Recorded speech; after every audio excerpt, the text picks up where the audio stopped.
이번 영상은 저희가 흙이 지금 세 종류예요. 100% 상토인 것, 아니면 뿌리 내리는 것만 이제 다른 흙이고 나머지가 상토인 것, 그리고 모두 상토가 아닌 이런 흙, 이렇게 세 종류가 있기 때문에 많이 궁금해 하셨어요. 이것들이 무게가 얼만큼 차이가 나는지 그것을 알고 싶어 하시더라고요.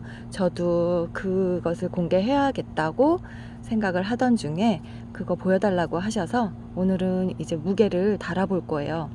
지금 요것은 100% 이제 다른 흙이고요. 상토가 아니고 이렇게 흙이 말라 있는 상태. 이런 상태면 흙이 말라 있는 거예요. 이렇게 알알이 다 부서지죠. 요것은 흙이 말라 있는 거고요.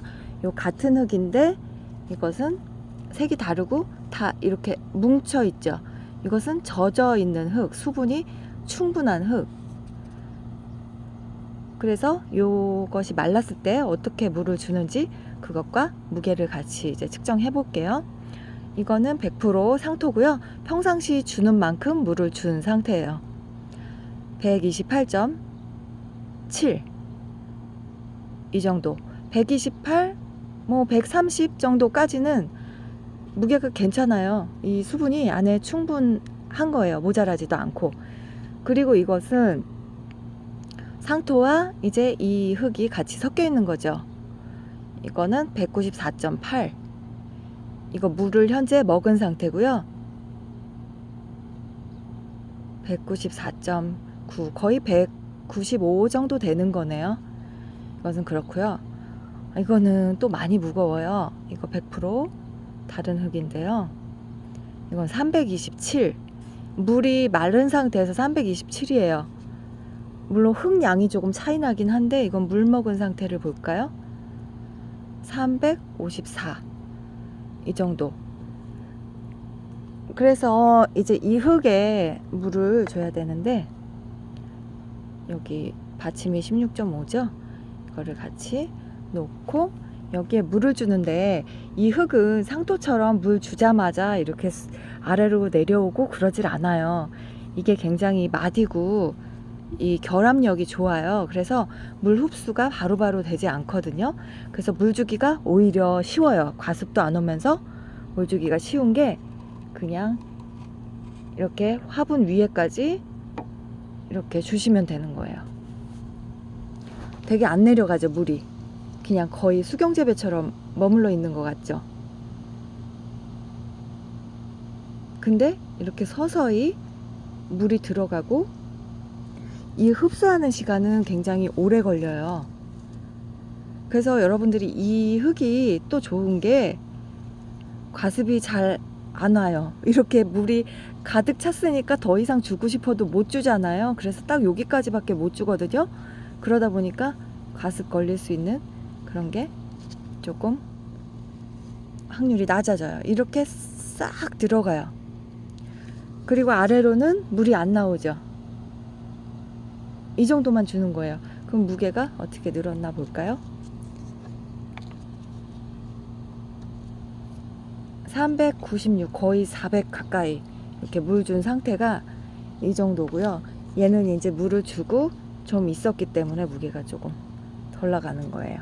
그리고 흙도 조금 얘가 좀 파여서 좀 덜하고, 물주기가 그냥 여기 화분 위에까지만, 화분 위에 너무 넘치도록 말고 한 이 정도까지 주면 되거든요. 그래서 여러분들 물 관리하기가 편하고요. 그리고 이제 얘를 상토에 옮길 거잖아요. 상토에 옮기실 거죠. 이런 흙이 없으니까. 그러면은 그 상토 가장자리로 둘러서 그렇게 주시면 돼요. 상토에 주실 때도 마찬가지로 여기 흙 위에까지 주시고 흡수될 때까지 두시면 되고, 그 정도만 주시면 웬만하면 과습이 안 와요. 근데 대부분이 그렇게 안 주시고 밑으로 그냥 줄줄 나오도록, 지금 한 방울도 안 나오잖아요. 줄줄 흐르도록 주기 때문에 모든 게 문제가 생겨요. 제가 정말 이번 가을에 분갈이 후에 물 잘못 줘서 보냈다는 분들 왜 이렇게 많아요? 진짜 전화를 많이 받아요. 그래서 응급처치를 어떻게 해야 되냐고. 이미 늦은 경우도 있고 또 이제 빠르게 응급처치 해주면은 좀 살 아이들도 있고. 그런데 애초에 수분을 그렇게 줄 필요가 없어요. 시간이 지나면 저절로 뿌리는 내리고 이 아이는 가만히 기다려주면 되는데 기다리질 못해요. 제라늄 키우시는 분들 저 지난번에 얘기했죠. 성격 급하시다고. 못 기다리더라고요. 그래서 계속 물을 부어줘. 얘들이 힘이 없으니까 아, 물 주면 살아나겠지. 계속 물을 주는 거예요. 그래서 더 안 좋은 상태로 몰아가요. 살리길 원하면서 얘들한테 하는 거 보면 자꾸 죽어라 죽어라 하고 있는 거예요. 정말 바르게 알고 얘들의 속성을 먼저 파악해 주세요. 얘들을 물 안 좋아해요. 그렇게 물 줄줄 흐르게 주고 가득 주고 그런 거 안 좋아해요. 기본이잖아요. 제라늄은 과습이 약한 거. 근데 뿌리를 뜯어냈으면 뿌리가 쬐끔인데 물을 그렇게 많이 먹을 수 있어요? 못 먹어요. 탈날 수밖에 없어요. 그러니까 그런 거 조심해 주시고요. 오늘 요 무게 달아봤어요. 확실히 상토가 가볍고 쓰기도 편하고 정말 상토는 정말 너무 편한 것 같아요. 제가 무거운 흙을 써보니까 그것이 상토의 가장 큰 장점인 것 같아요. 단점은 뒤로 밀어두면 가장 큰 장점, 가벼운 거 그거네요. 아, 제가 노동을 너무 해서 지금 힘이 없어갖고 이번 영상 마치고요. 또 이어서 다른 영상 준비할게요. 감사합니다.